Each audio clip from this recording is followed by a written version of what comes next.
The MKT Trail is one of the main tourist attractions in Colombia. The trails carved out in the woods are great for any type of exercise or even a place to be alone with your thoughts.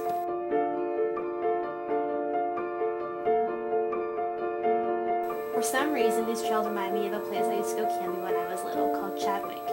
These were no ordinary camping trips, however. Chadwick is designed specifically for dirt bike and ATV riders. Since I was about 6, I've been trained how to ride these machines. I spent the majority of my years taking my ATV on easy trails, like this one, to what we call the creek.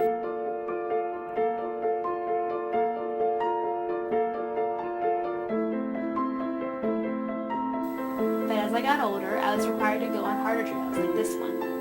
It takes skill, speed, and a lot of muscle control to hold the machine steady while rocks are trying to displace you.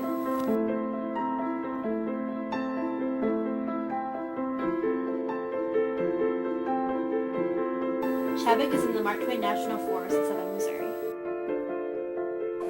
Columbia has numerous Mark Twain references, the most personal for me being Mark Twain Residence Hall. I transferred to Mizzou last semester, but the year before I would visit my friends who lived in Mark Twain. I have many memories of this hall and the area it is located. One of the entrances to MKT is located near Mark Twain on Stewart Road, and this is where tragedy happened in 1923.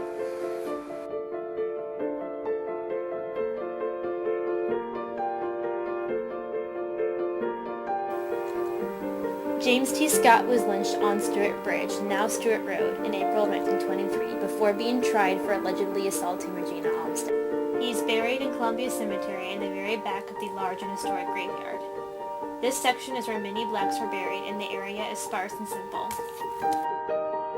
especially compared to the huge monumental headstones located near the front of the cemetery. When I visited, I wandered around for about 20 minutes in the cold, unable to locate the headstone until I finally went to the office to ask for direction. When I found it, I was shocked to see a tiny concrete slab simply embellished with his name and dates in rough blocks, and a crude arrow pointing to where his body was buried. The slab was about half the size of our textbook Alice in Wonderland. Very suddenly, everything I was researching became extraordinarily real instead of just scratches on a page.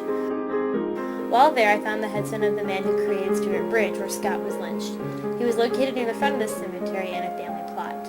After my visit, I learned the man who was accused of throwing Scott off the bridge, George Barkwell, is buried a lane over from Scott, and the cemetery itself is very close to where the incident occurred. Since September of last year, local filmmaker Scott Wilson has been making a documentary about the lynching and has been working hard to get a proper headstone put in place by April of this year, the anniversary of Scott's death. Citizens of Columbia have joined in, donating money and holding a memorial service for Scott. Even Regina Olmsted's sons, living in St. Louis, have spoken to researchers about the incident, and a niece wants to attend the commemoration in April. This is a mirror of 1923, here, where the lynching happened.